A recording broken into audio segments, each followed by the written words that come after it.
In 1977, the FBI discovered that someone had been reading their files. Not hacking, not breaking in, reading them from the inside. The FBI had been infiltrated, so had the CIA, the NSA, the IRS. 136 agencies total. The infiltrator? A church. Welcome to the Rabbit Hole Chronicles. I'm Percival Blackwood. Charles Johnson was a night librarian at the DC courthouse. June 11th, 1976. Two men kept showing up for legal research. Too often, too late. Johnson called the FBI. That phone call would expose the largest infiltration of the United States government in history. The two men were Michael Meisner and Gerald Wolfe. When FBI agents arrived, Wolfe panicked and showed his real identification. He worked for the IRS. Meisner showed a forged federal ID. They talked their way out. But the FBI knew something was wrong. What the agents didn't know was that Wolfe wasn't really an IRS employee. Well, he was, officially. He had the badge, the desk, the paycheck. But his real employer was the Church of Scientology, and his real job was stealing government secrets. In May 1975 alone, Wolfe photographed 30,000 pages of classified documents. Every week he shipped packages 20 inches thick to Los Angeles. He wasn't just randomly grabbing files, he was targeting specific documents about Scientology and its founder L. Ron Hubbard. Wolfe's code name was Silver. He was part of something that wouldn't be named publicly for another year. But inside Scientology's intelligence apparatus, the Guardian's Office, everyone knew what they were building.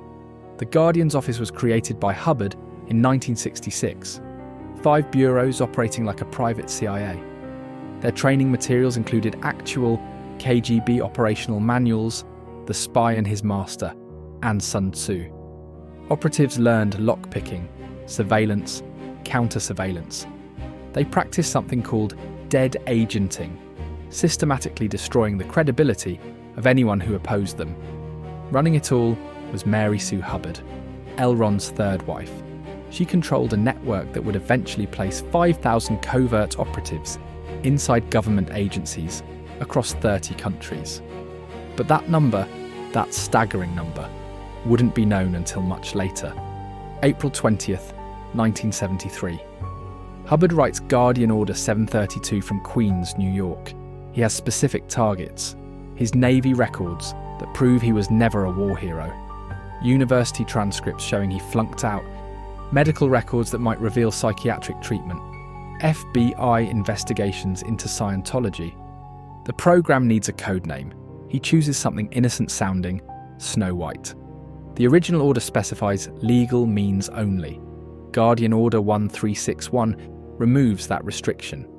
What follows is a masterclass in espionage. November 1974. Federal hiring freeze. Nobody's getting government jobs. Somehow Gerald Wolfe gets hired at the IRS. Sharon Thomas gets placed inside Coast Guard intelligence. Nancy Douglas penetrates the DEA. Don Alverzo, professional lockpicker, gains access to federal buildings. They don't just steal documents, they plant FM bugs in IRS conference rooms, recording from cars parked outside. They create forged federal credentials so perfect that operatives flash them at real agents during encounters. They wear multiple layers of clothing for quick disguise changes. Professional criminals operating with religious conviction. But documents are just data. The Guardian's Office wants leverage. Paulette Cooper wrote a book critical of Scientology. Their response was Operation Freakout.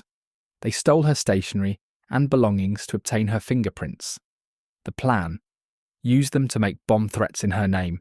They deliberately chose anti-Semitic threats because Cooper was Jewish. Goal: federal prison or mental institution. Federal judges got special attention. Private investigator Dick Bast was hired to dig up dirt on Judge Charles Ritchie. When he found nothing, he invented it, feeding false stories about prostitutes to columnist Jack Anderson. Former executive Vicky Asnerin testified about another operation, luring judges onto yachts equipped with hidden cameras to film them in compromising situations. Operation Cat reveals their psychological warfare mindset. Insert fake records about a pedigreed cat into security databases. Hold a press conference with the actual cat.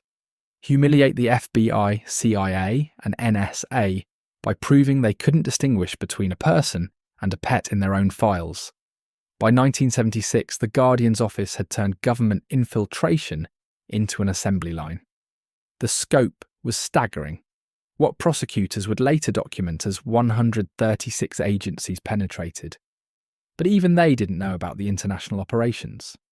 Project Grumpy targeting German police and Interpol. Project Cole spanning Austria, Belgium, Italy, Canada. Each nation had detailed infiltration plans. Then came that night in the library. After Wolf's arrest on June 30th, 1976, the Guardian's office made a fatal decision. They flew Michael Meisner to Los Angeles and made him disappear. For nearly a year, they held him in windowless rooms, moved him between safe houses, kept him under 24-hour guard. During transfers, they handcuffed and gagged him. Meisner knew why. They were going to pin everything on him. Every stolen document, every burglary, every crime. Blame the middle manager while the organisation walked free.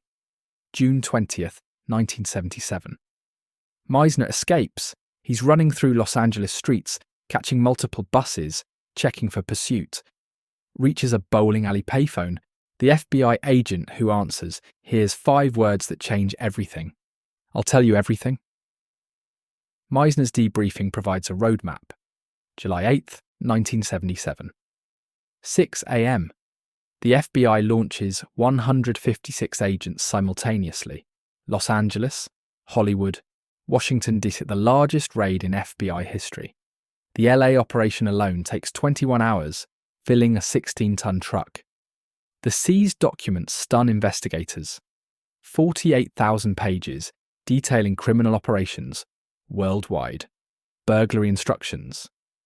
Professionals at all times wear gloves. Guardian Programme. Order 158 creating early warning systems for legal threats. Evidence of wiretapping, stolen property, forged credentials. And documents proving this went to the very top.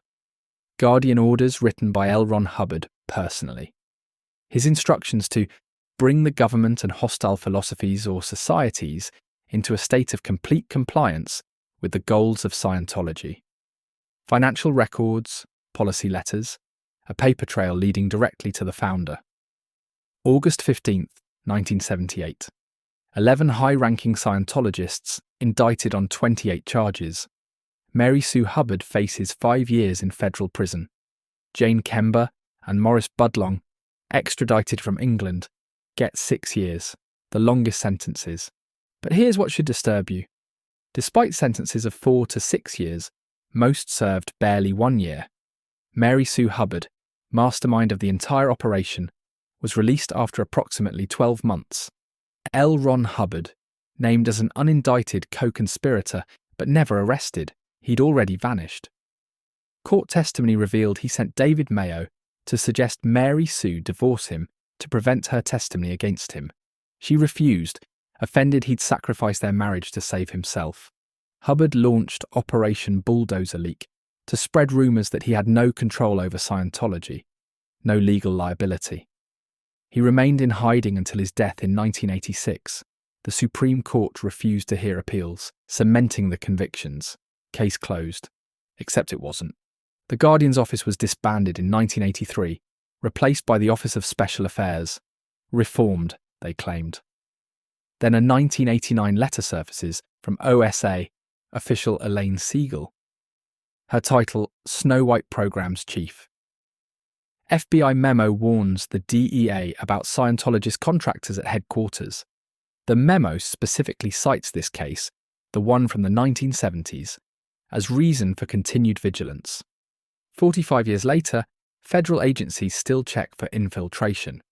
Leah Remini files a lawsuit with 215 pages of evidence showing continued intelligence operations, surveillance, private investigators, coordinated harassment, following what she calls Hubbard's unalterable directives. The documents are public. FBI files, 543 pages, court transcripts with 215 plus exhibits. Guardian orders in Hubbard's handwriting. United States versus Mary Sue Hubbard, criminal number 78-401. This happened. It's documented. It's admitted. Tony Ortega, investigating Scientology for decades, concluded their spies were more sophisticated than many small countries' intelligence services. That capability didn't vanish with the Guardian's office. It adapted. Here's what keeps me awake. This conspiracy only got exposed through pure chance. A suspicious librarian, a desperate escapee. Without Charles Johnson and Michael Meisner, the infiltration continues indefinitely. In the 1970s, they used photocopiers and lockpicks to steal secrets from typewriter-era agencies. Today, digital infiltration, USB drives, remote access, the tools evolved, the vulnerabilities multiplied. If a church with 40,000 members could penetrate 136 government agencies, place 5,000 operatives, and steal classified documents by the truckload, what else is happening right now that we don't know about? Gerald Wolfe proved something terrifying. With the right job, the right access, and the right motivation, one person can compromise national security from a typing pool.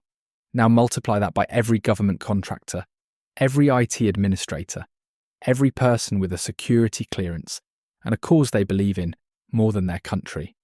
The largest infiltration of the US government wasn't carried out by the KGB or Chinese intelligence. It was carried out by Americans against America, in the name of a science fiction writer who convinced them that stealing government secrets was a religious duty. Sleep well knowing that somewhere, someone is studying Snow White not as history, but as inspiration. The next infiltration won't be discovered by a suspicious librarian. It might not be discovered at all. This is Percival Blackwood for the Rabbit Hole Chronicles, reminding you that the most dangerous enemies are the ones who've already got the keys to the kingdom. They're not breaking in, they're already inside reading the files, shipping packages 20 inches thick.